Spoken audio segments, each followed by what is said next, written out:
আহ, আহ, এখানে এই যে এখানে কিন্তু শিক্ষার্থীরা বসে আছেন। আমরা ভাই একটু কথা বলার চেষ্টা করি। একটু যদি আপনার সঙ্গে একটু কথা বলতে চাচ্ছিলাম। আহ, বিশ্ববিদ্যালয়ের ফল ঘোষণা এত দেরি হচ্ছে কেন, কি মনে করেন?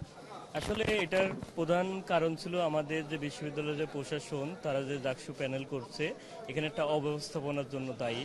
এবং এই অব্যবস্থাপনার কারণে দেখা যাচ্ছে আমাদের ভেতরে যে বিভিন্ন প্যানেলগুলো ছিল এই প্যানেল এরা কি করছে তখন বিভিন্ন যে অপবাদগুলো দেওয়া শুরু করছে। তারপরে আমাদের যারা নির্বাচন কমিশন ছিল তারা চেষ্টা করছে যে না নির্বাচনটাকে সুষ্ঠু করার। তখন তারা ব্যক্তিগতভাবে দেখলো যে আমরা না নির্বাচন আমরা সুষ্ঠুভাবে পরিচালনা করতে পারছি না, তখন দেখা যাচ্ছে অনেকে পদত্যাগ করলো।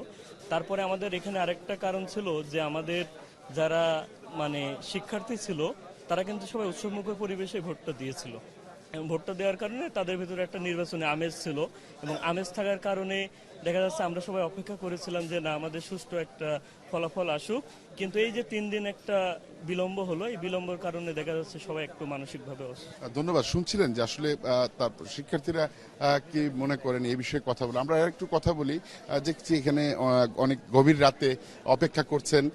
আমরা একটু আপনার কাছে জানতে চাই যে দীর্ঘ সময় হচ্ছে এই বিষয়টা আপনি কিভাবে নিচ্ছেন, বা কতটুকু উদ্বিগ্ন আপনি কাজ করছেন?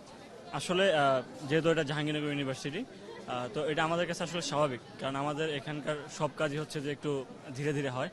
আর আপনারা দেখতে পেরেছেন যে আমরা যখন ভোট দিছি তখন হচ্ছে যে সকালের যে ভোটগুলো হয়েছে সেগুলো হচ্ছে যে আমরা খুব কম ছিল, ভোট দিচ্ছে যারা ভোটার খুবই কম ছিল, কিন্তু বিকেলের দিকে হচ্ছে যে অনেক বেশি ছিল। কারণ হচ্ছে যে আমরা একটু মানে রিল্যাক্স মোডে থাকি জাহাঙ্গীরনগর ইউনিভার্সিটিতে।